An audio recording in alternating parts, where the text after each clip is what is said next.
begin, Admiral Mullen, with what you said in your written statement, and I'm one of those who's been asking for some time now about the requests from our commanders in Afghanistan for more troops, and you specifically talk about that. You talk about putting a Marine battalion in Afghanistan this fall and another Army brigade next year. You say these forces by themselves will not adequately meet General McTiernan's desire for up to 3 brigades, but they're a good start. You refer later on, until such time that we can provide additional troops. I cannot say at this point when that might be. And this is consistent with what you said before about the difficulty of finding additional troops.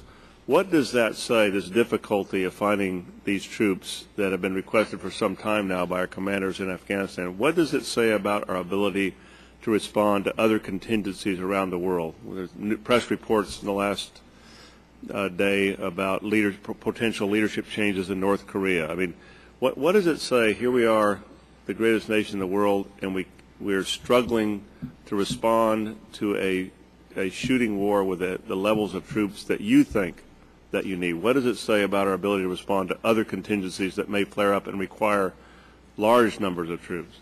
I think it says clearly these are our priorities, and they've been our priorities. I've been very clear and very consistent on the growing risk globally, and I've characterized that in my own risk assessment as significant, not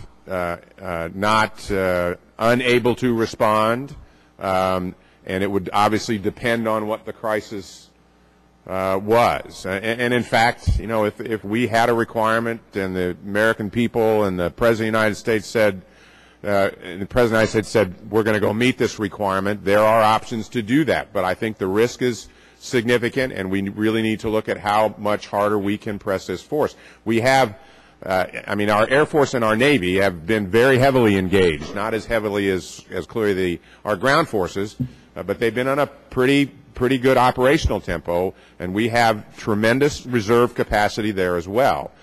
So it speaks more than anything else, I think, to that at this particular point in time. General McTiernan has asked for more forces. This does meet a significant part of that.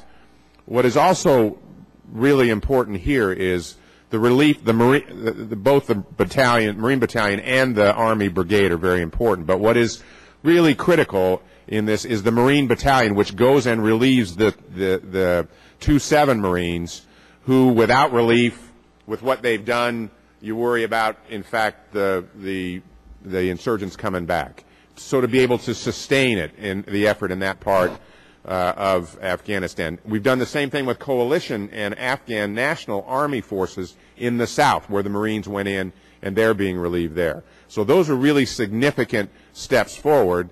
That said, General McTiernan has asked for 3 more brigades, and it's going to be a while before we get them there. Are you satisfied that everything is occurring on the ground in Afghanistan, that when we put additional troops in, and both presidential candidates are talking about putting additional troops there, that everything is set for success? And by that, what I'm specifically asking about is these issues of coordination between our forces, other forces, between folks on the ground that are doing intel work.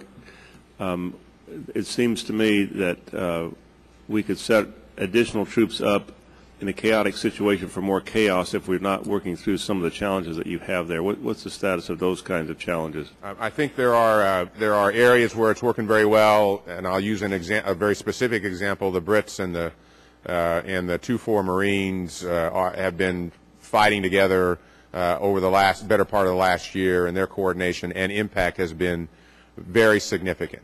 There are other challenges, although we all recognize, and I think General McTiernan does as well, that a campaign plan needs to be adjusted, and he's doing that. And I believe also that it's got to be a campaign plan that is synchronized as best we can with what's going on in Pakistan.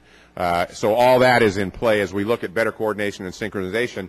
But it's not just there. It's got to go across the other part of our interagency and international partners there, and the other parts of putting us in a position to succeed in Afghanistan. And we're not there yet, and there's still a lot of work to do with respect to that. I would just add, in terms of the military coordination, one of the steps that we're taking is to is to name General McKiernan also not only as the commander of ISAF but also as commander of U.S. forces in Afghanistan. This will give him broader purview and control over the training mission, over the range of activities, so that we think that there can be better coordination both among American forces but also between American forces and our allies.